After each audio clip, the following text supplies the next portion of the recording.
이 나이에 뭘 더 잘해야 합니까? 여러분, 오늘은 조금 솔직한 이야기부터 하겠습니다. 60이 넘어서도 우리는 여전히 스스로를 다그칩니다.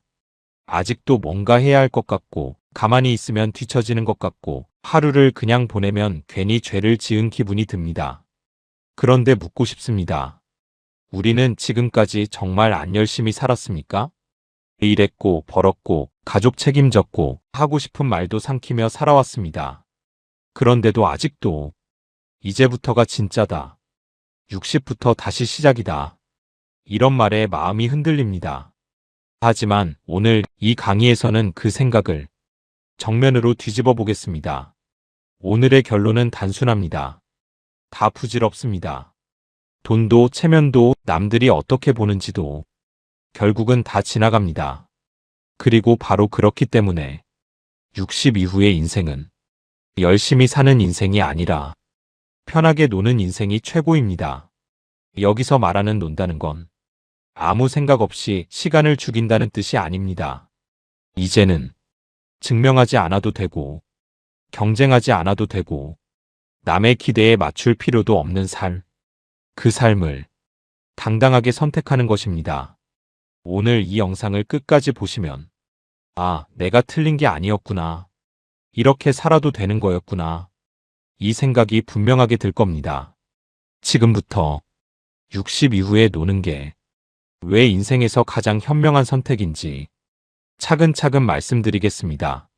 일부 60 이후에도 계속 애써야 한다는 착각. 우리는 왜 아직도 스스로를 몰아붙일까? 60이 넘어서도 많은 분들이 이런 생각을 합니다. 그래도 뭔가는 해야지. 이 나이에 너무 편하면 안 되지. 이 생각은 어디서 왔을까요? 성격 문제가 아닙니다. 시대가 그렇게 만들어 놓은 습관입니다. 우리가 젊을 때 살았던 시대는 멈추면 바로 뒤처지는 구조였습니다. 안 움직이면 월급이 끊겼고 쉬면 무능력하다는 소리를 들었습니다. 그래서 몸에 배웠습니다. 가만히 있으면 불안해지는 감각. 할 일이 없으면 괜히 죄책감이 드는 마음. 문제는 그 감각이 지금의 나이에는 맞지 않는 옷이라는 겁니다. 60 이후의 인생은 더 빨리 움직이는 사람이 이기는 게임이 아닙니다. 더 많이 해내는 사람이 살아남는 구조도 아닙니다. 그런데도 젊을 때 쓰던 방식으로 지금의 인생을 운영하려다 보니 몸과 마음이 동시에 망가지는 겁니다. 특히 이런 분들이 많습니다. 굳이 안 해도 될 일을 스스로 만들어서 바쁩니다. 쉬고 있으면서도 마음은 전혀 쉬지 못합니다. 남들보다 뒤처질까봐 쓸데없는 비교를 합니다. 이건 성실함이 아닙니다. 습관화된 불안입니다. 60 이후에 계속 애쓰는 삶이 위험한 이유는 분명합니다. 첫째, 회복이 안 됩니다. 예전 같지 않습니다. 하루 무리하면 이틀, 사흘이 갑니다. 둘째, 스트레스가 바로 몸으로 옵니다. 혈압, 심장, 관절, 수면. 예전처럼 버텨주지 않습니다. 셋째, 마음이 먼저 지칩니다. 몸보다 마음이 먼저 포기합니다. 그런데도 우리는 그래도 쉬면 안 되지. 이 말을 스스로에게 계속합니다. 이건 노력의 문제가 아니라 방향이 잘못된 겁니다. 60 이후의 인생은 더 힘을 주는 방향이 아니라 힘을 빼는 방향으로 가야 합니다. 이제는 열심히 사는 연습이 아니라 편하게 사는 연습이 필요한 나이입니다. 다음에서는 왜 노는 사람이 오히려 더 건강하고 더 오래 더 안정적으로 사는지 그 이유를 말씀드리겠습니다. 2부. 노는 사람이 더 오래 산다는 불편한 진실. 열심히 산 사람이 더 빨리 지친다. 여기서부터는 조금 불편한 이야기를 해야겠습니다. 현실에서는 이런 일이 계속 벌어집니다. 젊을 때 정말 열심히 살았던 사람이 노년에 더 빨리 지칩니다. 반대로 적당히 놀 줄 알았던 사람이 오히려 더 오래, 더 안정적으로 살아갑니다. 왜 이런 차이가 생길까요? 답은 단순합니다. 노년의 삶은 체력 싸움이 아니라 리듬 싸움이기 때문입니다. 60 이후의 몸은 힘을 오래 쓰는데 특화된 몸이 아닙니다. 회복을 빨리 하는 몸도 아닙니다. 그런데도 젊을 때와 똑같은 속도로 살면 몸은 매일 과부하 상태에 들어갑니다. 놀 줄 아는 사람은 다릅니다. 이 사람들의 공통점은 딱 하나입니다.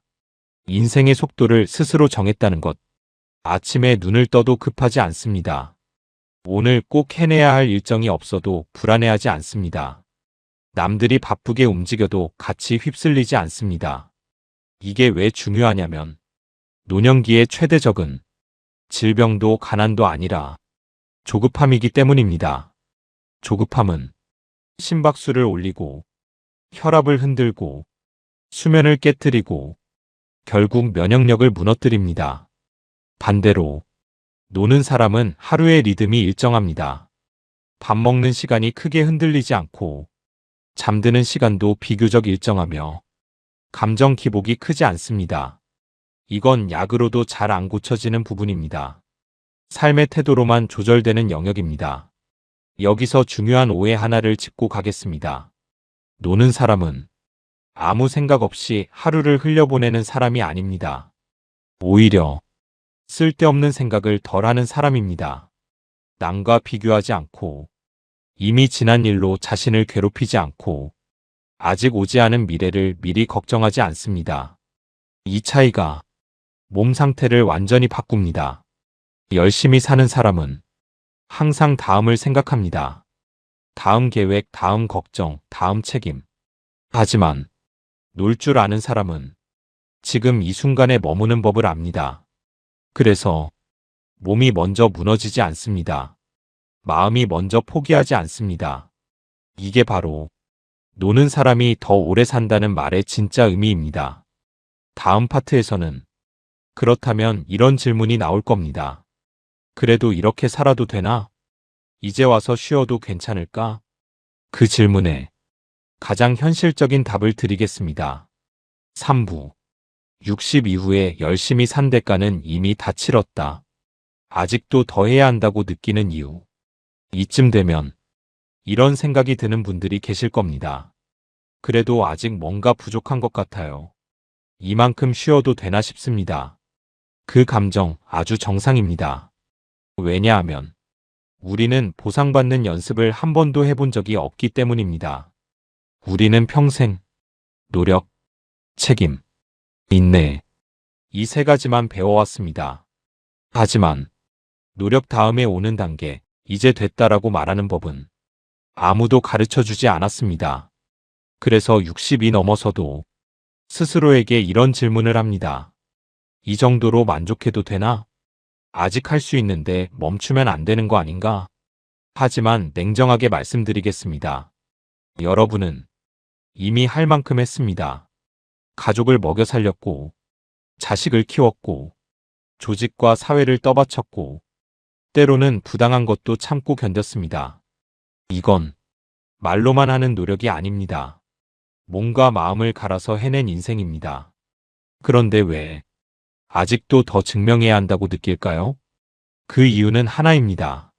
우리 세대는 쉬어도 되는 시점을 한 번도 인정받지 못했기 때문입니다.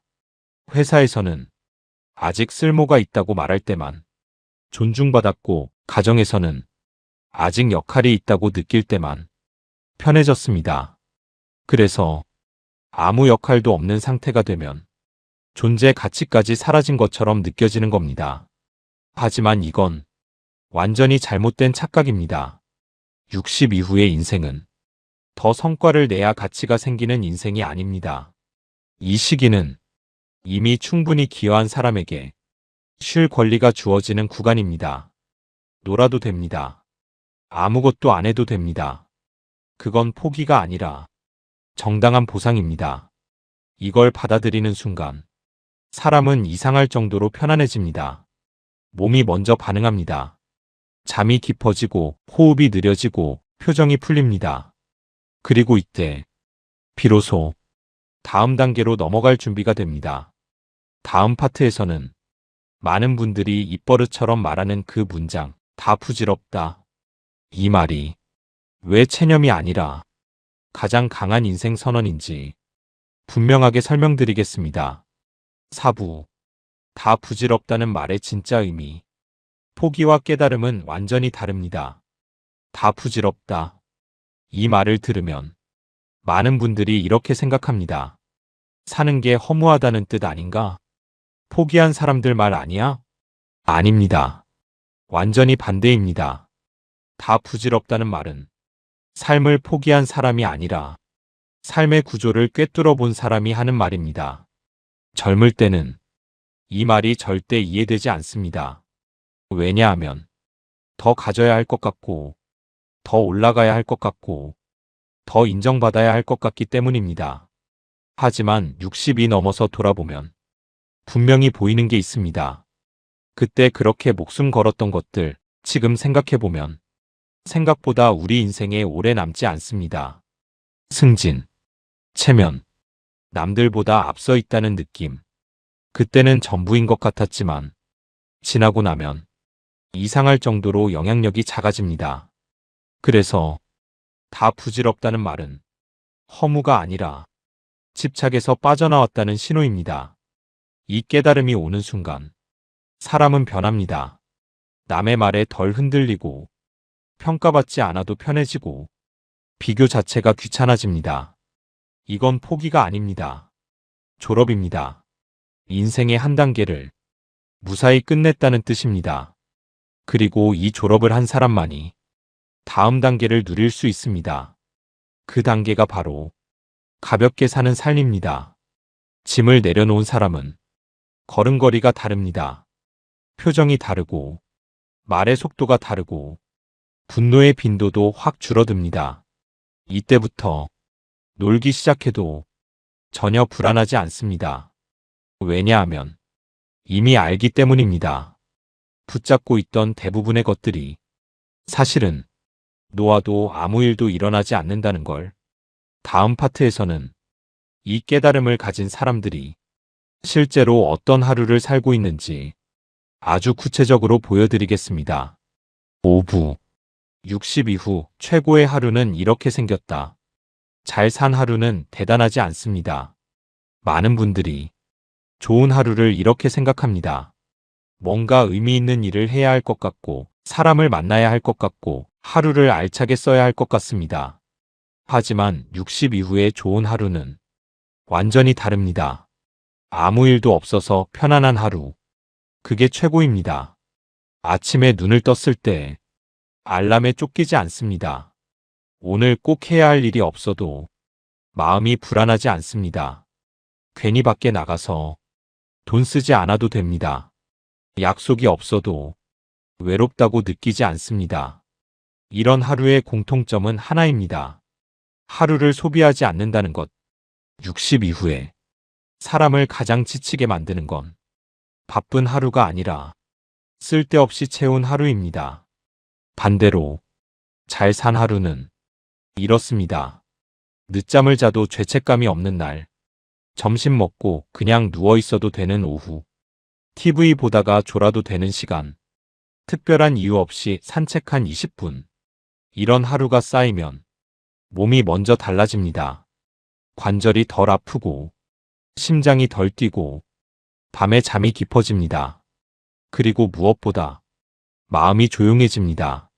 이 조용함이 노년기에는 가장 큰 자산입니다. 젊을 때는 조용한 마음이 심심하게 느껴집니다.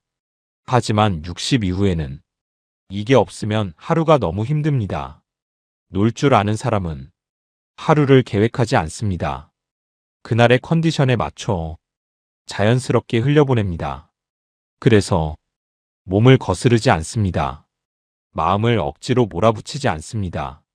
이런 삶이 쌓이면 사람은 점점 더 부드러워집니다. 그리고 이 부드러움이 다음 파트에서 말씀드릴 인간관계를 완전히 바꿔놓습니다. 6부 노는 인생이 관계를 더 좋게 만든다. 애쓰지 않을수록 사람이 남는다. 많은 분들이 이렇게 생각합니다. 가만히 살면 사람들이 멀어지지 않을까? 연락 안 하면 관계가 끊어지는 거 아닌가? 하지만 현실은 정반대입니다. 60 이후의 관계는 애써서 유지할수록 오히려 더 빨리 피로해집니다. 바쁘게 사는 노년의 공통점이 있습니다. 말이 많아집니다. 조언이 늘어납니다. 평가가 섞이기 시작합니다. 왜 그럴까요? 본인도 마음이 바쁘기 때문입니다. 반대로 놀 줄 아는 사람은 다릅니다. 말수가 줄어듭니다. 상대를 고치려 들지 않습니다. 침묵이 어색하지 않습니다. 그래서 같이 있으면 편합니다. 자식도 마찬가지입니다. 자주 연락하는 부모보다 편하게 기다려주는 부모가 오래 기억됩니다. 놀 줄 아는 부모는 자식에게 짐이 되지 않습니다. 조급함을 전염시키지 않기 때문입니다. 친구 관계도 마찬가지입니다. 억지로 연락하지 않아도 편하면 다시 만나게 됩니다. 관계는 노력으로 이어지는 게 아니라 편안함으로 남는 것입니다. 여기서 중요한 사실 하나를 말씀드리겠습니다.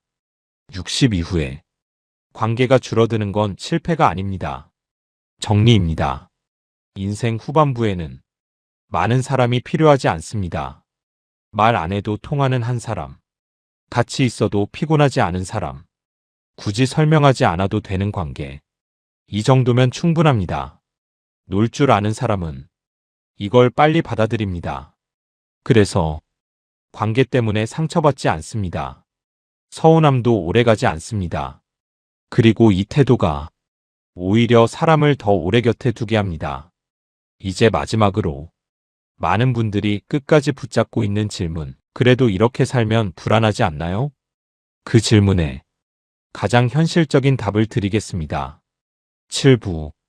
그래도 불안합니다라는 분들께 불안은 안 놀아서 생기는 게 아닙니다. 여기까지 들으신 분들 중에도 이런 생각이 남아있을 겁니다. 말은 다 맞는 것 같은데 그래도 불안해요. 이렇게 살아도 정말 괜찮을까요? 이 불안 아주 정상입니다. 왜냐하면 우리는 평생 불안 속에서 버티는 법만 배워왔기 때문입니다. 그래서 조용해지면 오히려 마음이 더 시끄러워집니다. 하지만 분명히 말씀드릴 수 있는 게 있습니다. 불안은 아무것도 안 해서 생기는 게 아닙니다. 쓸데없는 걱정을 너무 많이 해서 생깁니다. 특히 60 이후의 불안은 대부분 이 세 가지에서 옵니다. 첫째, 막연한 미래 걱정입니다. 아직 오지도 않은 일을 미리 다 겪어버립니다. 둘째, 남들과의 비교입니다. 누군가는 아직도 바쁘고 누군가는 여전히 돈을 멉니다. 셋째, 쓸모 없어질까봐 하는 두려움입니다. 이건 가장 깊은 불안입니다. 하지만 이 세 가지는 전부 생각의 습관이지 현실의 위기는 아닙니다. 그래서 해결책은 단순합니다. 노는 삶에도 최소한의 기준만 있으면 됩니다. 규칙적인 식사, 무리하지 않는 생활비, 몸이 망가지지 않는 수면. 이 세 가지만 유지되면 나머지는 자유입니다. 노는 건 무계획이 아닙니다. 과도한 계획을 버리는 선택입니다. 그리고 중요한 사실 하나 더 말씀드리겠습니다. 불안은 계속 바쁘게 살면 사라질 것 같지만 사실은 더 커집니다. 반대로 하루를 느리게 살다 보면 불안은 점점 힘을 잃습니다. 왜냐하면 몸이 먼저 안정되기 때문입니다. 이제 마지막으로 이 모든 이야기를 한 문장으로 정리해 드리겠습니다. 클로징. 이제는 이렇게 살아도 됩니다. 여러분, 60 이후의 인생은 더 올라가야 하는 인생이 아닙니다. 더 빨리 가는 것도 아니고 더 많이 증명해야 하는 인생도 아닙니다. 이제는 내려놓는 인생입니다. 그래서 더 단단해지고 그래서 더 오래 갑니다. 젊을 때 그렇게 붙잡고 살았던 것들 지금 돌아보면 놓아도 아무 일도 일어나지 않습니다. 돈도 체면도 남들이 나를 어떻게 보는지도 결국은 다 지나갑니다. 그래서 하는 말입니다. 다 부질없습니다. 하지만 이 말은 허무가 아니라 자유의 선언입니다. 이제는 오늘 아무것도 안 해도 되고 남보다 느려도 되고 설명하지 않아도 됩니다. 그 자체로 이미 충분히 살아왔기 때문입니다. 60 이후에 노는 인생은 도망치는 인생이 아닙니다. 잘 살아온 사람만이 선택할 수 있는 인생입니다. 오늘 이 영상을 보고 마음이 조금이라도 가벼워졌다면 그걸로 충분합니다. 이제는 이렇게 살아도 됩니다.